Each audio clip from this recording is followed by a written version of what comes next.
आज हम बच्चों को हिंदी व्यंजन ज की पहचान कराएंगे। ज से जग, ज से जीभ, ज से जड़, ज से जहाज। ज से जग, ज से जीभ, ज से जड़, ज से जहाज। इसके बाद हम बच्चों को ज का परिचय आम बोलचाल में इस्तेमाल होने वाले शब्दों से कराएंगे, जैसे ज से जल, ज से जवान, ज से जाल, ज से जामुन, ज से जंगल, ज से जलेबी, ज से जागना, ज से जागरण, ज से जड़, ज से जंजीर, ज से जेब। इससे क्या होगा कि बच्चों की हिंदी वोकेबलरी इंक्रीज होगी और साथ ही वो ज के स्वर को और अच्छे तरीके से समझ पाएंगे। ज से होता है जहाज। यहाँ पर हम बच्चों को ज की बनावट से पहचान कराने के लिए बच्चों को रेनबो राइटिंग कराएंगे। रेनबो राइटिंग में बच्चे अलग अलग रंगों से ज को लिखेंगे। इस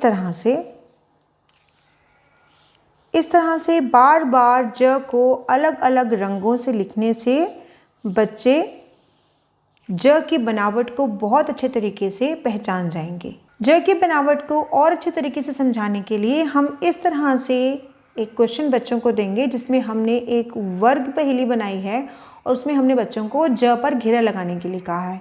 तो इस वर्ग पहेली में कई वर्ण लिखे हैं, लेकिन बच्चों को सिर्फ ज वर्ण पर या ज व्यंजन पर ही घेरा लगाना है। तो बच्चों को जहाँ जहाँ भी ज देखेंगे वहाँ वहाँ उन्हें उसको सर्कल करना है या घेरा लगाना है, कुछ इस तरह से।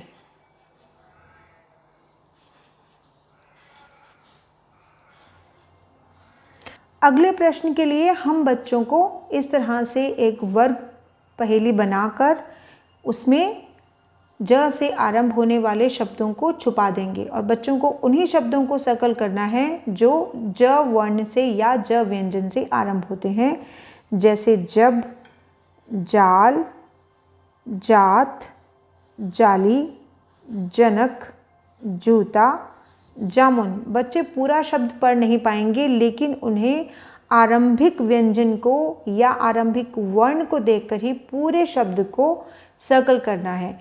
इस प्रश्न को इसलिए बनाया गया है ताकि बच्चे अन्य वर्णों में ज वर्ण को ढूंढ सकें और ज वर्ण की बनावट को बहुत अच्छे तरीके से समझ सकें।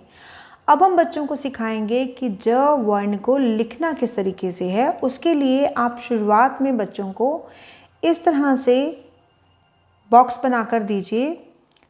सबसे पहले हमें बच्चों को यहाँ पर एक स्टैंडिंग लाइन बनानी सिखानी है। उसके बाद हम स्टैंडिंग लाइन के साथ एक छोटी स्लिपिंग लाइन बनाने के लिए कहेंगे।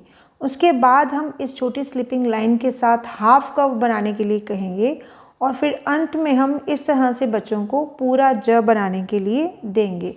शुरुआत में आप बच्चों को इस तरह से ट्रेसिंग करने के लिए दें। यहाँ पर मैंने सिर्फ एक लाइन में बच्चों को ट्रेसिंग करने के लिए दी है, लेकिन आप उनके लिए पूरा पेज या हाफ पेज तक बच्चों को ज वर्ण को ट्रेसिंग करने के लिए दे सकते हैं।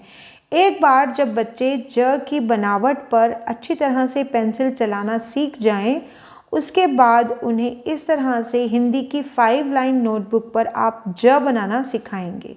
उसके लिए बच्चों को हमने जिस तरह से ऊपर बताया गया है उस तरह से पहले एक स्टैंडिंग लाइन बनानी है, फिर एक स्लीपिंग लाइन बनानी है, आधा कर्व देकर घुमाकर ऊपर की तरफ लेके जाना है। यह बन जाएगा हमारा व्यंजन ज। हो सकता है शुरुआती दिनों में बच्चे थोड़ा बड़ा ज बनाएं, तो आपने घबराना नहीं है, ना ही उन्हें डांटना है, बल्कि जिस तरह से भी वो ज बना रहे हैं उसको एक्सेप्ट करना है। धीरे धीरे करके बच्चे अपनी हैंडराइटिंग को इम्प्रूव कर लेते हैं। अगर बच्चे बहुत अच्छे तरीके से ज बना रहे हैं तो शुरुआत में आप उन्हें इस तरह से लाइन डाल कर दीजिए और फिर उसके बाद लाइन मत डालिए, डॉट डालने के लिए दीजिए और वहाँ पर बच्चे खुद ही लाइन डालकर अपना पूरा व्यंजन ज लिखेंगे। इससे उन्हें मदद मिलेगी अपनी अगली क्लास के लिए सही लाइनों का चुनाव करके उसमें लिखने की। अब हमें यहाँ पर चित्र देखकर सही व्यंजन लिखना है। बच्चों को यहाँ पर ज अपने आप लिखना है। यहाँ पर चित्र बना हुआ है जाल का। जाल शब्द किससे आरंभ होता है? ज से। तो हम यहाँ लिखेंगे ज। और यहाँ पर चित्र बना हुआ है जूड़े का। जूड़ा शब्द आरंभ होता है ज से, हम लिखेंगे ज। और यहाँ पर चित्र बना हुआ है जंजीर का, हम यहाँ लिखेंगे ज। और यहाँ पर है जूता। जूता भी ज से आरंभ होता है, तो इसलिए हमने यहाँ पर ज लिखा। और यहाँ पर हमने चित्र बनाया है जलेबी का, क्योंकि जलेबी शब्द भी ज वर्ण से आरंभ होता है, इसलिए हमने यहाँ पर लिखा ज।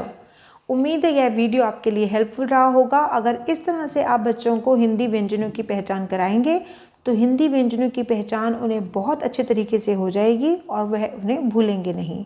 इसी तरह से बने रहिए पेपर पेंसिल एकेडमी के साथ। आज के इस वीडियो को अपना समय देने के लिए आपका बहुत बहुत धन्यवाद।